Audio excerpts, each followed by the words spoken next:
Bonjour, nous allons vous présenter le sujet des pavages impossibles. Donc je suis Mélik, voilà Timothée, Xavier, Inès, Elisabeth et Adam.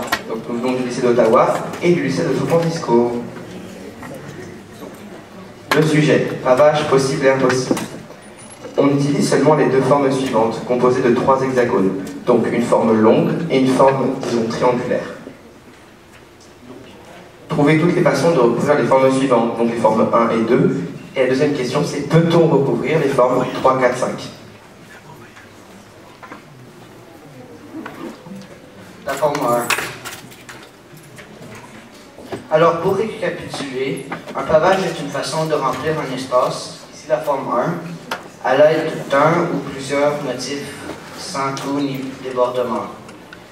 Donc, pour ce pavage, nous pouvons remplir la forme numéro 1 avec seulement des pyramides, donc avec 2 vers le haut et 1 vers le bas, dans les sommets 1, 5 et 8. Vous vous demandez peut-être pourquoi que je mentionne les sommets intérieurs en blanc. C'est parce que c'est le seul endroit que l'on peut placer des formes pyramidales. Si on essaie de couvrir la forme avec seulement des lignes, on découvre que cela n'est pas possible, même en plaçant nos lignes à différents endroits. Alors pour le pavage 2, si on utilise une combinaison de pyramides et de lignes, on découvre que cela est possible avec une pyramide vers le haut et 2 lignes. Pour le pavage 3, la même chose, une pyramide vers le haut et 2 lignes. Pour le pavage 4 aussi. Pour le pavage 5 aussi. Et le 6. Alors en conclusion, on peut retenir... Oh non. Et on peut également constater que c'est impossible de remplir avec des lignes avec une pyramide vers le bas.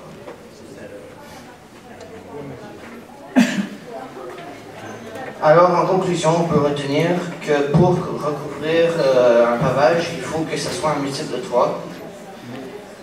Mais ce n'est pas la seule critère, car la géométrie et la position des hexagones sont aussi importantes, comme nous constaterons avec la forme 4, plus tard dans la présentation.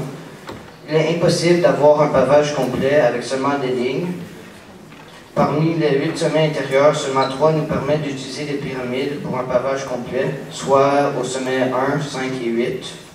Et seulement 5 sommets peuvent être utilisés par la pyramide vers le haut en combinaison avec des lignes, soit sommet 1, 2, 4, 5 et 7.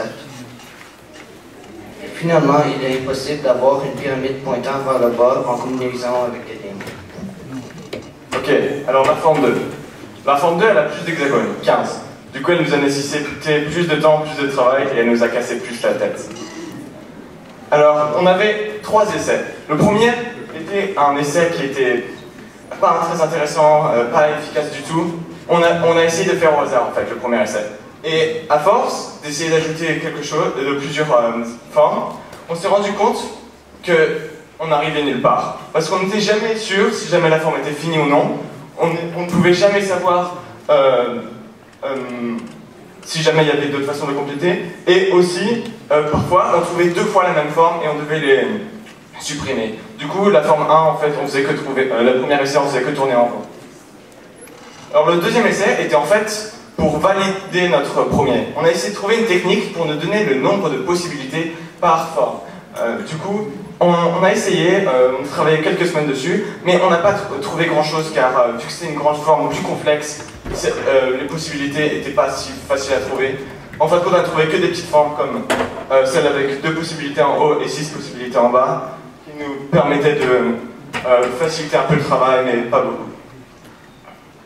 Alors, notre troisième, on a une conjecture à la base du deuxième essai aussi, mais alors c'était que grâce à la forme 1, il fallait prendre le nombre d'hexagones, le diviser par 3 et le multiplier par 2, ça donnait le nombre de possibilités. Mais en fin de compte, cette conjecture était fausse à cause de cette forme-là, on aurait dû avoir 4 possibilités avec la conjecture, mais on en a eu seulement 2. Notre troisième essai était celui qui nous a permis de compléter cette forme. Elle a tout commencé par un tableau de possibilités sur notre forme de... En fait, ce tableau n'est pas complet, mais il y a une seule chose qui nous intéresse vraiment, c'est la forme, l'hexagone en blanc, car elle nous montrait, c'était celui le plus difficile à remplir avec seulement 2 possibilités.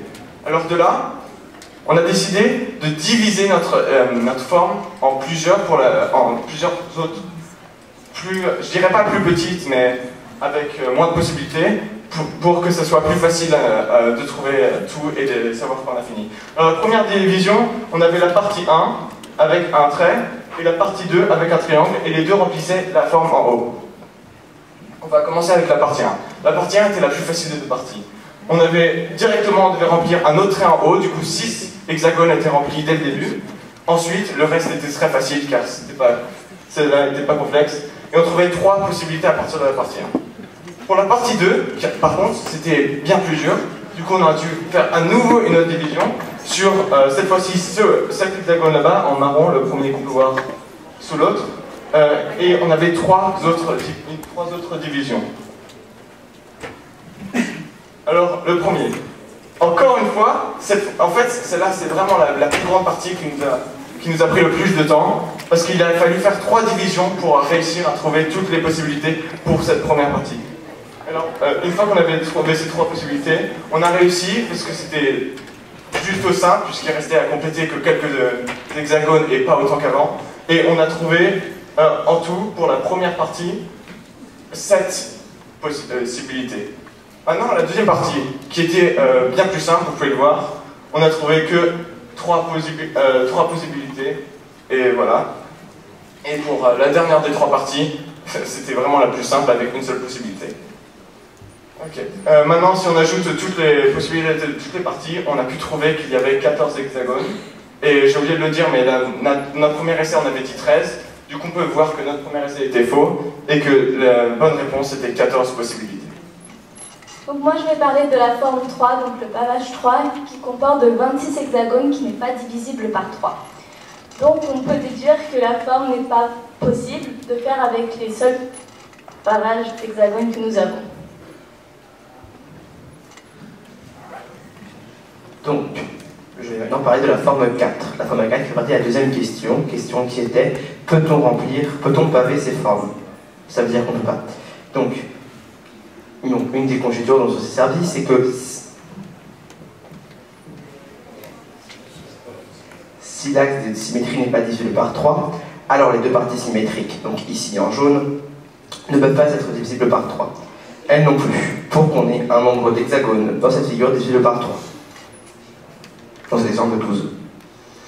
Donc, le fait que les côtés ne soient pas divisibles par 3 les rend dépendants de l'axe de symétrie. Et cet axe de symétrie ne peut aider qu'un seul des deux côtés au même endroit. Donc, encore une autre, si une forme a un axe de symétrie, il faut que cet axe de symétrie soit divisible par 3 pour que cette forme soit possible.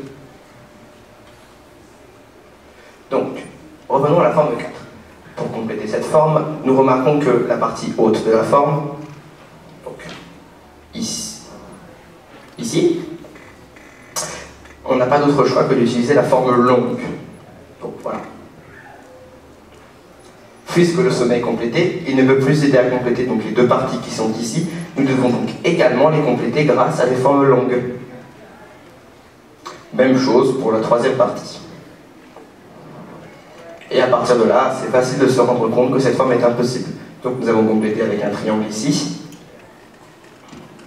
Donc, à force d'être forcés de remplir ces formes, nous remarquons que nous arrivons à cette figure, donc ici, qui est un cas récalcitrant que nous rencontrons beaucoup dans des figures impossibles, donc qui ne peut pas être complétée. Alors moi, je dois vous présenter la forme 5.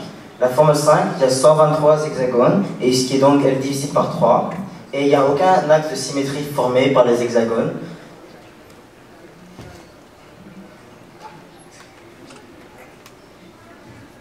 Donc pour vérifier cette figure, on a utilisé cette méthode de couleur. Donc on a pris les mêmes figures d'avant, et on a mis un des 3 couleurs dans chacun des hexagones qui composent la figure. pour vérifier si on peut remplir. Donc en utilisant la technique des couleurs pour la forme 5, on remarque qu'il y a plus de jaune que de vert et de rouge, donc on peut déterminer que la figure elle est impossible à remplir. Nous avons remarqué qu'avec ces deux figures-là, qui sont possibles, on avait le même nombre de chaque couleur dans les figures. Et pareil pour les figures impossibles, quand on essaie de mettre les couleurs, on voit qu'il y a plus de rouge et de jaune que de vert, et dans l'autre figure, il y a plus de vert que de jaune et de rouge. Par contre, pour les figures qui étaient impossibles, on a remarqué que dans ces deux figures-là, on a une onde qui est décroissante, mais tous ces nombres qui se suivent. Donc, voilà. Conclusion. Pour qu'une forme soit possible, le nombre d'hexagones doit être un multiple de 3. Il faut que la conjecture de l'axe de symétrie, enfin les conjectures, soient vérifiées et que la technique de couleur, présentée précédemment, doit marcher. Merci. Merci. Merci encore, Alexandre. Il y a des questions.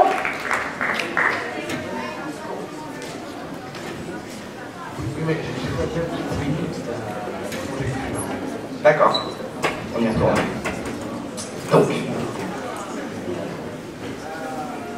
Donc, si l'axe de symétrie n'est pas divisible par 3, il faut que les côtés, donc finalement les formes qui se réfléchissent, ne soient pas non plus divisibles par 3 pour... Ah, l'axe de symétrie composé par des rouges, ici, ceci. C'est ça, un alignement d'hexagones qui forme un axe de symétrie. Donc qui doit être divisible par 3, ou alors il faut que les faces qui se réfléchissent ne le soient pas. Oui?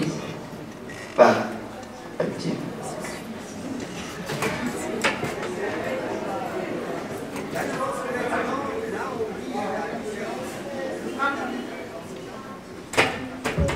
Les couleurs, en fait, les trois chiffres se suivent sauf en fait. Tu peux parler plus fort s'il te plaît, ou approcher le micro. Si on regarde les hexagones jaunes, si on en retire deux et que ces deux-là, on en donne un en vert et un en rouge, ça va être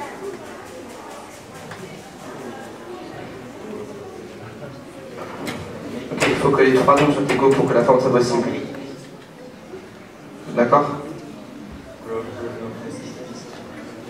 D'autres questions?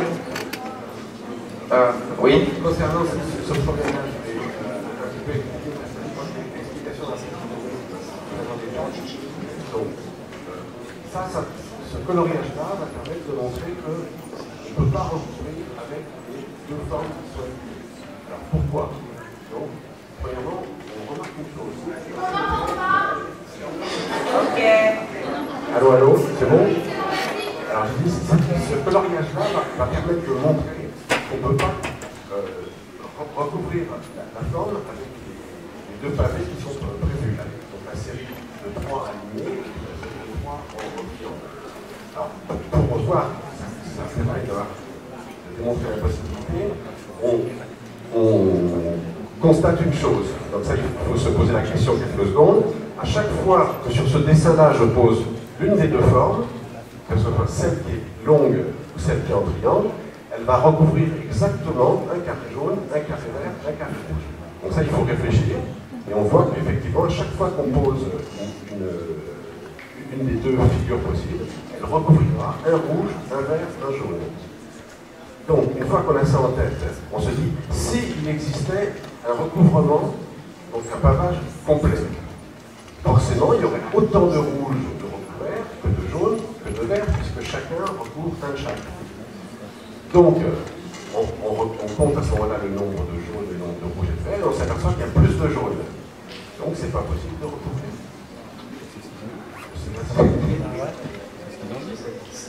S'il y avait un pavage possible, nécessairement, il y aurait forcément autant de jaunes. Chaque carré, chaque pièce qu'on pose ils n'ont pas expliqué comment ils ont réparti les couleurs. C'est pour ça qu'il y a un outil qui voulait changer les couleurs. Ça aurait pu dire que ce soit les gamins qui expliquent. Pas Jean, ouais, qui a leur place. C'est ça. Voilà, c'est moi la question que je voulais poser. Encore des questions? Vous n'avez pas de questions, vous? Ben, c'était ça, je voulais vous demander de réexpliquer les couleurs. Non? Par là-bas, il n'y en avait pas? C'est pas timide, hein, je crois que vous mangez. Je voulais vous demander à vous de réexpliquer les couleurs. Ok. Mais du coup, Gilles l'a fait. Merci.